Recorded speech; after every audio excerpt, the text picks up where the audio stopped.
నమస్కారం. ఆంధ్రప్రభకు స్వాగతం. నేను తేజస్వి. విఘ్నాలకు అధిపతి అయిన గణనాథుని ఆలయంలో ఇప్పుడు మరో వివాదం తెరమీదికి వచ్చింది.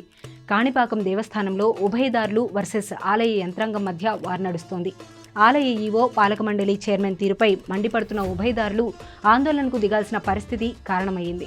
1000 ఏళ్ల చరిత్ర కలిగిన ఆలయ ప్రతిష్ట దిగజార్చేలా ఉభయదారుల తీరు ఉందంటున్న చైర్మన్, ఈవో కౌంటర్ అటాక్తో కాణిపాకం టెంపుల్ వ్యవహారం కాంట్రవర్సీగా మారింది.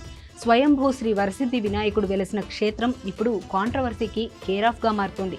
ఈ మధ్య కాలంలో పలు వివాదాలతో తెరమీదికి వచ్చిన దేవస్థానం ఇప్పుడు ఆలయ ఈవో, చైర్మన్ తీరు ఉభయదారులను రోడ్డెక్కేలా చేసింది.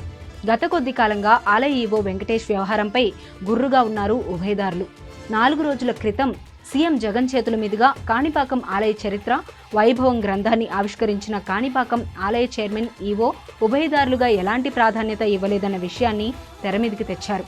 సీఎం ఆవిష్కరించిన కాణిపాకం ఆలయ చరిత్ర, వైభవం పుస్తకంలో ఉభయదారుల ప్రస్తావన లేదని ఆరోపిస్తున్నారు ఉభయదారులు. పుస్తకం ఆవిష్కరణ కార్యక్రమంలో ప్రాధాన్యత లేకపోవడం, కనీస సమాచారం ఇవ్వకపోవడాన్ని తప్పుపడుతున్నారు. 1000 ఏళ్ల నాటి ఆలయ అభివృద్ధి, పరిరక్షణకు ఎంతో కృషి చేసిన ఉభయదారులదే కీలక పాత్ర అని చెబుతున్నారు. ధూపదీప నైవేద్యాలకు నోచుకొని సమయంలో కాణిపాకంకు చుట్టుపక్కల ఉన్న 14 గ్రామాల ప్రజలు స్వయంభూ వరసిద్ధి వినాయకుడి ఆలయ జీర్ణోద్ధరణకు అండగా ఉన్నామని ఉభయదారులు భావిస్తున్నారు. ఆలయ అభివృద్ధిలో భాగంగా మాస్టర్ ప్లాన్కు సహకరించి వందలాది ఎకరాలను ఇచ్చి సహకరించింది ఉభయదారులేనని, అయితే గత కొంతకాలంగా ఉభయదారుల ప్రాధాన్యత తగ్గుతోందన్న వాదన బలంగా వినిపిస్తోంది. ఆలయ ఈవోగా వెంకటేష్, పాలక మండలి చైర్మన్గా మోహన్ రెడ్డి బాధ్యతలు చేపట్టాక ఉభయదారులకు కనీస గౌరవం కూడా దక్కడం లేదని వాపోతున్నారు. దీనికి తోడు ఈ మధ్య కాలంలో కాణిపాకం ఆలయ పాలనలో అనేక వివాదాలు తెరమీదికి రావడాన్ని కూడా ఉభయదారులు ప్రశ్నిస్తున్నారు. ఆలయ అభివృద్ధి తీసుకుంటున్న నిర్ణయాలపై ఉభయదారులకు ఏమాత్రం సమాచారం ఇవ్వకపోవడం కూడా వివాదానికి కారణమైంది.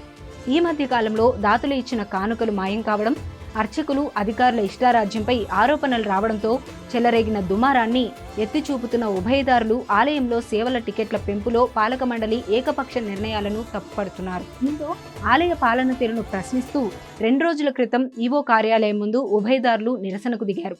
కాణిపాకం ఆలయ చరిత్ర, వైభవం పుస్తకంలో ఉభయదారులకు చోటు కల్పించకపోవడాన్నే తీవ్రంగా పరిగణిస్తున్న వేదాలను ఈ మేరకు సమావేశమై ఆలయ యంత్రాంగంపై పోరాటానికి సిద్ధమయ్యారు. ఈవో వెంకటేష్, చైర్మన్ మోహన్ రెడ్డి తీరుపై ఉభయదారుల ఆగ్రహం వ్యక్తం చేస్తూ కాణిపాకం ఆలయ పరిపాలనా కార్యాలయం ముందు ధర్నాకు దిగారు. ఈవో వెంకటేష్ను సస్పెండ్ చేయడంతో పాటు పాలక మండలి చైర్మన్ మోహన్ రెడ్డి రాజీనామా చేయాలని ప్రధాన డిమాండ్ను ఉభయదారులు తెరమీదికి తెచ్చారు. ఉభయదారుల్లో ఒకరైన కాణిపాకం సర్పంచ్కు కూడా కనీస గౌరవం ఇవ్వడం లేదని ఆరోపిస్తున్నారు. ఇక ఉభయదారుల ఆరోపణలు, వ్యవహారం దేవస్థానం ప్రతిష్ట దిగజార్చేలా ఉందని ఆలయ యంత్రాంగం ఎదురుదాడి చేస్తోంది. ఆలయ ప్రతిష్టను దెబ్బతీసేలా ఉభయదారులు వ్యవహరిస్తున్నారని ఆలయ చైర్మన్ మోహన్ రెడ్డి, ఈవో వెంకటేష్ ఆరోపిస్తున్నారు. సమస్యలుంటే చెప్పుకోవాలే తప్ప ఆలయ పాలనను అడ్డుకునే ప్రయత్నం చేస్తే సహించేది లేదని ఈవో వార్నింగ్ ఇస్తున్నారు. చూడాలి మరి ఈ గొడవ ఎంతవరకు దారితీస్తుందో.